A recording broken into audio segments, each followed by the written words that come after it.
Let's get a look closer to home. Here in Ohio is a similar trend. According to the Ohio Realtors Group, home sales last month dropped from this time 1 year ago to a 25.3% decrease. So they dropped more than 25% if you can compare January of this past year into 2022. And not only are fewer people buying, prices are up. The average sales price across Ohio in January topped $234,000. That's 3% higher than the same time last year. Let's look closer at what's happening right here in our region. We have Realtor and Vice President of the Northwest Ohio Realtors, Eddie Campos, with us this afternoon. So first, let's talk sales. Are they slow or significantly slower than they were a year ago? Well, sales are down 22.8% as far as the number of units for sale, but I can tell you the activity that myself and my realtor friends are starting to see here in the beginning of the year is very encouraging for what we hope to see for the rest of the year. So how long are homes sitting? Before, people were really throwing homes on their market without doing much to them. Is that still happening?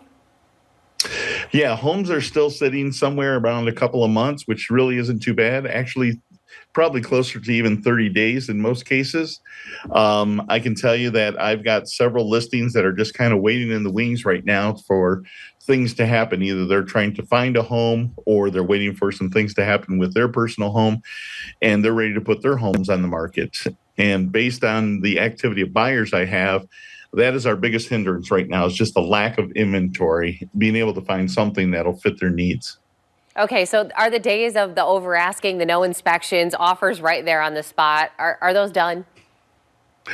No. As a matter of fact, this past weekend, I can tell you, I know of several people that wrote offers over asking. I have a listing that recently closed that went well over asking.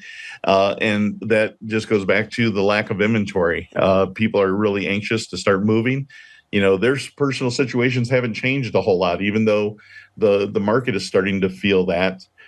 They still need to move because they're getting married, they're getting divorced, they're getting job changes, their families are growing. Those things never change. So I think they've put those things on hold as long as they can.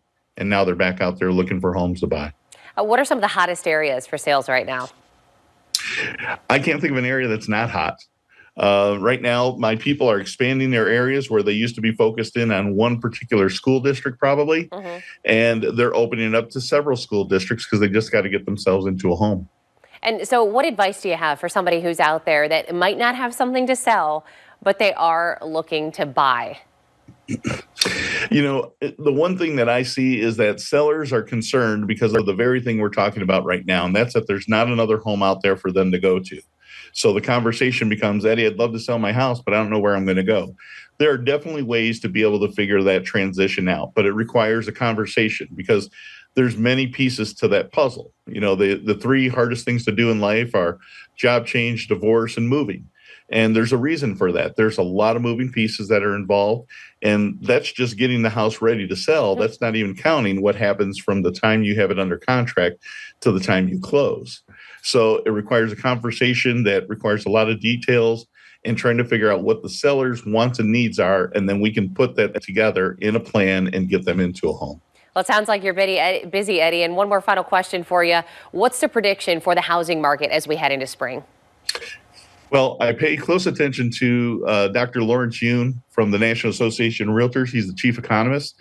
And today he just put out a statement saying that, you know, with interest rates hovering around the upper sixes right now, according to my friend Billy Horn over at Savage Mortgage, we could see them at 6% probably by summer and possibly even 5.5%.